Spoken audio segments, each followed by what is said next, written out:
بہرحال یہ ہے انقلاب محمدی کا طریقہ، اندر سے تبدیلی۔ اسی کو علامہ اقبال نے کہا ہے، تیرے ضمیر پہ جب تک نہ ہو نزول کتاب، گرہ کشا ہے نہ راضی نہ صاحب کشاف۔ یہ قرآن اب بھی تم ایسے محسوس کرو کہ جیسے تمہارے دل پر نازل ہو رہا ہے۔ اور مجھے یاد آیا امام ابن قیم رحمۃ اللہ علیہ، ان کا ایک بڑا پیارا جملہ ہے۔ وہ کہتے ہیں قرآن کے بعض پڑھنے والے ایسے ہیں کہ جب وہ قرآن کو پڑھتے ہیں تو یوں محسوس کرتے ہیں کہ قرآن مصحف میں لکھا ہوا نہیں ہے، ان کے اپنے دل کے اوپر کندہ ہے، دل کے اوپر سے پڑھ رہے ہیں، یعنی اتنی کامل مطابقت وہ محسوس کرتے ہیں، اپنی فطرت، ہیومن نیچر اور قرآن کے اندر اتنی مطابقت ہے، اس طرح وہ ٹیلی کرتے ہیں ایک دوسرے کے ساتھ کہ محسوس ہوتا ہے کہ وہ کتاب ان صفحات میں لکھی ہوئی نہیں ہے بلکہ لوح قلب پر لکھی ہوئی ہے کہ جہاں سے وہ انسان اسے پڑھ رہا ہے۔ تو پہلی بات تو قرآن مجید کی اس آیت کے حوالے سے اس پہلو سے ہمارے سامنے آئی کہ جو تاثیر ہے ذات ربانی کی تجلی کی، وہی تاثیر ہے اس قرآن مجید کی، بشرطے کہ ہمارے دل جو ہیں وہ کچھ اپنے اندر اس استعداد اور صلاحیت کو پیدا کر لیں۔ دوسرا مقام ہے سورہ یونس کا۔ اب کسی کلام کی عظمت کا دوسرا پہلو ہو سکتا ہے اس کی افادیت کے اعتبار سے، اس سے فائدہ کیا ہوگا نوع انسانی کے لیے۔ دیکھیے دو آیات، یہ عظیم خزانے ہیں عظمت قرآن کے۔ سورہ یونس میں یا ایھا الناس، اے لوگو، قد جاءتکم موعظۃ من ربکم وشفاء لما فی الصدور وہدی ورحمۃ للمؤمنین۔ 4 الفاظ نوٹ کر لیجئے۔ اے لوگو، آ گئی ہے تمہارے پاس وہ چیز تمہارے رب کی طرف سے جو موعظہ ہے۔ موعظہ کسے کہتے ہیں؟ نصیحت۔ اس بات کو ذرا سمجھ لیجئے ترتیب کیا ہے۔ نصیحت اسے کہتے ہیں، جی رہا نہیں جا رہا، میں نے اس کی ترتیب بدلی ہوئی ہے۔ مجھے یاد دلایا ایک صاحب نے کہ سورہ رحمان کی ابتدائی آیات کا بیان تو رہ گیا، وہ رہا نہیں، میں نے پڑھا کسی اور ترتیب سے تھا، بیان کسی اور ترتیب سے کر رہا ہوں۔ پڑھنے میں 4، 2 اور 1، اور اب جو میں بیان کر رہا ہوں پہلے 1 آیت سورہ حشر کی جو بیان کی، اب 2 آیات ہیں سورہ یونس کی۔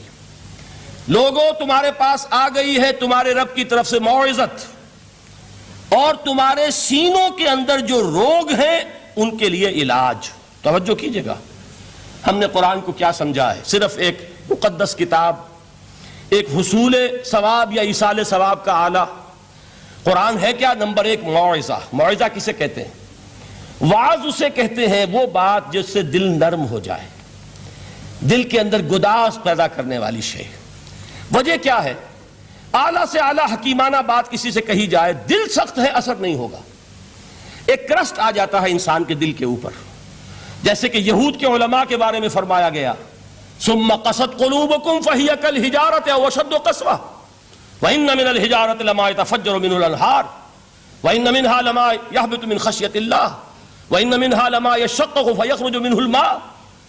اے لوگوں، پھر تمہارے دل سخت ہوتے چلے گئے، پھر وہ پتھروں کے مانند سخت ہو گئے، بلکہ ان سے بھی زیادہ سخت، اس لیے کہ پتھروں میں تو وہ بھی ہوتے ہیں کہ جو اللہ کے خوف سے گر جاتے ہیں، پتھروں میں وہ بھی ہوتے ہیں کہ جو اللہ کی خشیت سے پھٹ جاتے ہیں، ان میں سے پانی بہ نکلتا ہے۔ پتھر تو اس طرح کے ہیں، لیکن انسان کا دل جب سخت ہو جائے، جب پتھر بن جائے، تو کوئی شے دنیا کی اس کی سختی کا مقابلہ نہیں کر سکتی۔ پہلے اس سختی کو نرم کریں گے، جیسے زمین ہے چٹیل زمین، اس زمین کے اندر ہل چلے گا تو بارش جو ہے فائدہ دے گی، اس کو آپ زمین کو نرم کرتے ہیں تاکہ وہ بارش کو جذب کرے، ورنہ چٹیل زمین ہے سخت، وہ پانی بہ جائے گا اور وہ زمین کے اندر جذب نہیں ہوگا۔ تو پہلا لفظ استعمال کیا موعظہ۔ یہ قرآن واعظ ہے، نصیحت ہے، دلوں کو نرم کرتا ہے، دلوں پر جو کرسٹ آ گیا ہے سخت اسے توڑتا ہے، اس میں ہل چلاتا ہے۔ پھر کیا کرتا ہے؟ پھر جب یہ جذب ہوتا ہے، شفاء لما فی الصدور، جو سینے کے روگ ہیں ان کے لیے شفا ہے۔ اب آپ غور کیجئے گا، علامہ اقبال نے انہی 2 اعتبارات سے مسلمانوں کا مرثیہ کہا ہے کہ مسلمانوں نے اس قرآن کو نہ موعظہ کے لیے استعمال کیا اور نہ تزکیہ نفس کے لیے استعمال کیا، بلکہ اس کو تو صرف بنا لیا ہے وہ جان آسانی سے نکالنے کا نسخہ یا ایصال ثواب کا آلہ۔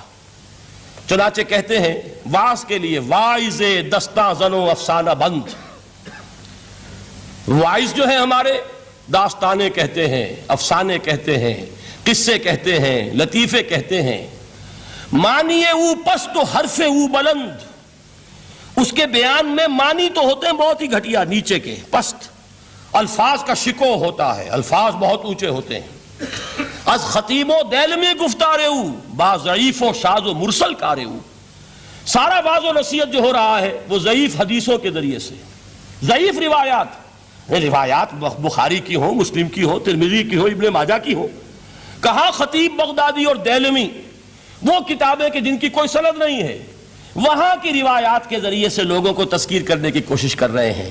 با ضعیف و شاذ و مرسل کارے ہو، ضعیف روایات، شاذ روایات، مرسل روایات جن کا سلسلہ روایت محمد الرسول اللہ تک متصل نہیں ہے، اس کے ذریعے سے کر رہے ہیں۔ حالانکہ موعظہ، سب سے بڑا موعظہ یہ قرآن تھا۔ قرآن کہتا ہے خود فذکر بالقرآن من یخاف وعید، اے محمد صلی اللہ علیہ وسلم آپ اس قرآن کے ذریعے نصیحت کیجئے۔ یہ قرآن ہے جو دلوں کی سختی کو ختم کرے گا، گداز پیدا کرے گا۔